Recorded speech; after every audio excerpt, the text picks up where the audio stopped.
English कैसे सीखें YouTube channel में आपका स्वागत है। इस क्लास में इस स्टोरी के हम एक एक वर्ड के उच्चारण को लिखेंगे, इसमें आई हुई वर्ड मीनिंग को बताएंगे, इसे रीड करेंगे, ट्रांसलेट करेंगे, कौन सा टेंस यूज़ हुआ है उसको भी हम आपको बताते हुए चलेंगे। अगर आप ये वीडियो पूरी देखते हैं तो आपको बहुत कुछ सीखने को मिलेगा, आपकी वोकैबुलरी में वृद्धि होगी, आपको टेंस के बारे में भी समझ में आएगा। इसी के साथ आप कर दीजिए इस वीडियो को लाइक और मैं करता हूं शुरू। हैप्पीनेस नाउ, ये क्या है? हैप्पीनेस, हैप्पीनेस नाउ, खुशी अभी। हैप्पीनेस का मतलब होता है खुशी, नाउ अभी या फिर अब, ठीक, यानी वर्तमान समय में ही खुश रहना। वन डे, एक दिन, तेनाली रमन, तेनाली रमन एंड और हिज फ्रेंड, और उनका दोस्त। फ्रेंड का मतलब होता है दोस्त। वर लाइंग, लेटे हुए थे। लाई का मतलब होता है लेटना, वर लाइंग है तो लेटे हुए थे। ऑन आ हैमक, हैमक पर, हैमक जो दो पेड़ों के बीच में जाली जैसा एक झूला लगाकर बैठते हैं उसे हैमक कहते हैं। तो वो हैमक पर बैठे हुए थे। एंड और एंजॉइंग, और आनंद ले रहे थे। द जेंटल सी ब्रीज, समुद्र की ताज़ी हवा का। जेंटल का मतलब यहाँ पर होगा धीरे धीरे चलने वाली, सी ब्रीज समुद्री हवा, समुद्री हवा। अब देखिए यहाँ पर टेंस की बात करते हैं। देखिए यहाँ पर ये वर है, यहाँ पर दो लोग थे, सब्जेक्ट प्लूरल हुआ, तेनाली रमन और उनका दोस्त, ये दो लोग हुए जिसमें सब्जेक्ट प्लूरल हो गया तो यहाँ पर वर लगा और लाई के साथ आईएनजी है। जब वर या फिर वॉज के बाद वर्ब की फर्स्ट फॉर्म में आईएनजी हो तो वो पास्ट कंटिन्यूअस टेंस होता है। आईएनजी की वजह से कंटिन्यूअस होगा, वर की वजह से या फिर वॉज की वजह से पास्ट होगा। चलिए आगे देखते हैं। It was a beautiful day, यह सुंदर दिन था। ब्यूटीफुल का मतलब है सुंदर, डे दिन, वॉज था। अब देखिए यहाँ पर इट, ये सिंगुलर में है इसलिए यहाँ पर ये वॉज लगा है। सिंगुलर का मतलब होता है एक वचन और प्लूरल का मतलब होता है बहुवचन। तो ये इट सिंगुलर, वॉज, अगर यहाँ पर दीज होता तो यहाँ पर वर होता। एंड और बोथ मेन, और दोनों आदमी, बोथ का मतलब है दोनों, मेन आदमी, वर स्माइलिंग, मुस्कुरा रहे थे, टू देमसेल्व्स, खुद में ही, यानी आपस में वो मुस्कुरा रहे थे। फिर से देखिए यहाँ पर वर स्माइलिंग, यहाँ मेन प्लूरल हो गया, मैन का प्लूरल मेन होता है, ठीक, मैंस नहीं होता, इसको ध्यान दीजिएगा, ठीक है। सीइंग हिज फ्रेंड, अपने दोस्त को देखकर, सीइंग का मतलब है देखकर। तेनाली इंक्वायर्ड, तेनाली ने सवाल पूछा। इंक्वायर का मतलब होता है पूछताछ करना या फिर सवाल पूछना। एज टू वॉट, कि आखिर क्या। वॉज कॉजिंग हिम, कारण था। टू स्माइल, मुस्कुराने का, यानी कौन से कारण से वो मुस्कुरा रहा है इसके बारे में तेनाली ने जानना चाहा। कॉज का मतलब होता है कारण। हिज फ्रेंड, उनका दोस्त रिप्लाइड, उनके दोस्त ने जवाब दिया। सेइंग, ये कहते हुए कि ही वॉज थिंकिंग, वह सोच रहा था, अबाउट द डे, उस दिन के बारे में, when he will be truly happy, जिस दिन वो सच में खुश होगा। ट्रूली का मतलब है सच में, सच में, हैप्पी खुश। देखिए अब यहां पर देखिए ये ही है ना, ही सिंगुलर होता है, ठीक, ये सिंगुलर सब्जेक्ट है इसलिए यहाँ पर ये वॉज लगा है। अगर यहाँ पर दे होता या फिर दीज होता तो यहाँ पर वर लगता। तो ही वॉज थिंकिंग, जैसा मैंने आपको ऊपर बताया था, ये पास्ट कंटिन्यूअस टेंस का सेंटेंस हुआ। अब अगला देखते हैं, ये है विल, ठीक है। अगर हम टेंस की बात करें तो विल जिसमें लगा हो वो फ्यूचर टेंस होता है, ठीक।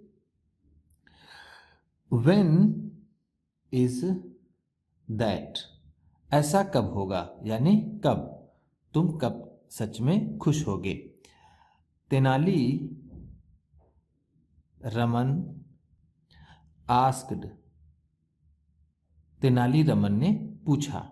आस्क का मतलब होता है पूछना और आस्क्ड है तो पूछा। देखिए ये आस्क का सेकेंड फॉर्म आस्क्ड है। जब वर्ब की सेकेंड फॉर्म यूज हुई हो तो वो सिंपल पास्ट टेंस होता है, जिसे हम पास्ट इंडेफिनिट टेंस भी कहते हैं। यही एक ऐसा टेंस होता है जिसमें वर्ब की सेकेंड फॉर्म का यूज किया जाता है। तो तेनालीरामन ने पूछा, हिज फ्रेंड, उसका दोस्त, वेंट ऑन टू एक्सप्लेन, आगे बताता गया। एक्सप्लेन का मतलब होता है स्पष्ट करना या फिर डिटेल से बताना। वेंट ऑन टू एक्सप्लेन है तो इसका मतलब होगा कि वह आगे बताता गया, दैट कि he will truly feel happy, वह सच में खुशी महसूस करेगा। व्हेन, जब, ही हैज आ हाउस, उसके पास एक घर होगा। बाई द सी, समुद्र के किनारे। यहाँ पर बाई का मतलब है किनारे, सी समुद्र। With a comfortable, comfortable chariot, एक सुविधाजनक रथ के साथ। चैरियट का मतलब होता है रथ। कंफर्टेबल सुविधाजनक या फिर आरामदायक, आरामदायक। फील का मतलब होता है महसूस करना, महसूस करना। आ बिग ट्रेजर, एक बड़ा खजाना। ट्रेजर का मतलब है खजाना, बिग बड़ा। आ प्रेटी वाइफ, एक प्यारी पत्नी। वाइफ का मतलब है पत्नी। एंड और 4 सन्स, और 4 बेटे। हु वुड गेट एडुकेटेड, जो शिक्षा लेंगे या फिर शिक्षा प्राप्त करेंगे।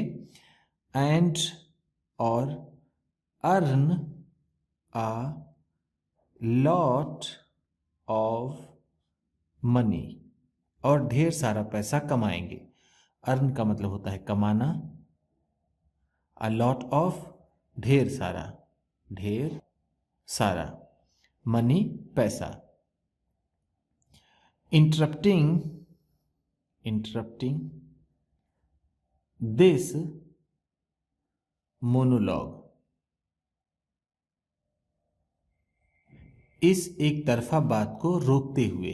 इंटरप्ट का मतलब होता है बीच में रोकना, इंटरप्टिंग है तो रोकते हुए। दिस मोनोलॉग, इस एक तरफा बात को। मोनोलॉग का मतलब होता है एक तरफा की बात, यानी वो जो तेनालीरामन का दोस्त था वो लगातार अपनी बात बोले जा रहा था। तेनाली आस्क्ड, तेनाली ने पूछा, आफ्टर ऑल दिस, इन सब के बाद, आफ्टर का मतलब है बाद, ऑल दिस इन सब के, व्हाट विल यू डू, तुम क्या करोगे, इन सब के बाद तुम क्या करोगे। To which his friend replies, इसके लिए उसका दोस्त जवाब देता है। रिप्लाई का मतलब होता है जवाब देना, ये रिप्लाइज है, इसका मतलब होगा जवाब देता है। जब सिंगुलर सब्जेक्ट के बाद वर्ब की फर्स्ट फॉर्म हो तो उसमें एस या ईएस लगता है, और जब उसमें एस या ईएस लगे तो आप ये समझ जाइए कि उसका जो सब्जेक्ट है वो सिंगुलर होगा, तो उसमें प्रेजेंट इंडेफिनिट टेंस या फिर उसी को हम सिंपल प्रेजेंट टेंस कहते हैं। तो ये सेंटेंस है to which his friend replies, इसमें सिंपल प्रेजेंट टेंस है। ठीक, आफ्टर ऑल दिस, इन सब के बाद, I can put my feet up, मैं अपने पांव ऊपर रख सकता हूं। एंजॉय द सी ब्रीज, और समुद्र की हवा का आनंद ले सकता हूं। एंड द सन, और उस सूरज का। ऑन माई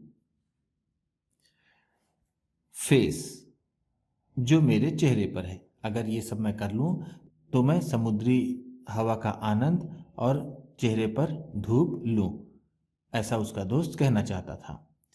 हियरिंग दिस, इसको सुनकर, तेनाली गिव्स, तेनाली देता है, आउट आ माइटी लाफ, एक जोर का ठहाका। इसे सुनकर तेनाली जोर का ठहाका देता है। लाफ का मतलब यहां पर होगा ठहाका, माइटी जोर का। एंड, और सेज, और कहता है, बट लेकिन, आरंट यू डूइंग, क्या तुम नहीं कर रहे हो। जस्ट दैट नाउ, वही चीज अभी, क्या तुम वही चीज अभी नहीं कर रहे हो। Without doing any hard work, बिना कोई कठिन काम किए। एट ऑल, बिल्कुल भी बिना कोई कठिन काम किए, क्या तुम इसे अभी नहीं कर रहे हो। विदाउट का मतलब होता है बिना। हार्ड वर्क, कड़ी मेहनत या फिर कठिन परिश्रम, कठिन परिश्रम। नॉट एट ऑल, बिल्कुल नहीं। और इस तरह से ये स्टोरी ख़त्म होती है। इस स्टोरी में हमने tense, word meaning, vocabulary, pronunciation, सारी चीज़ें देखी। उम्मीद करता हूँ ये वीडियो आपको पसंद आई होगी। इसी तरह की वीडियोस के साथ साथ ढेर सारी रीडिंग की, ट्रांसलेशन की और बहुत सी इंग्लिश सीखने वाली वीडियोस पाने के लिए चैनल को सब्सक्राइब कीजिए, और ये वीडियो किसी न किसी अपने एक दोस्त को, मित्र को, परिवार वाले को शेयर भी ज़रूर कर दीजिएगा। तो चलिए मिलते हैं फिर अगली वीडियो में।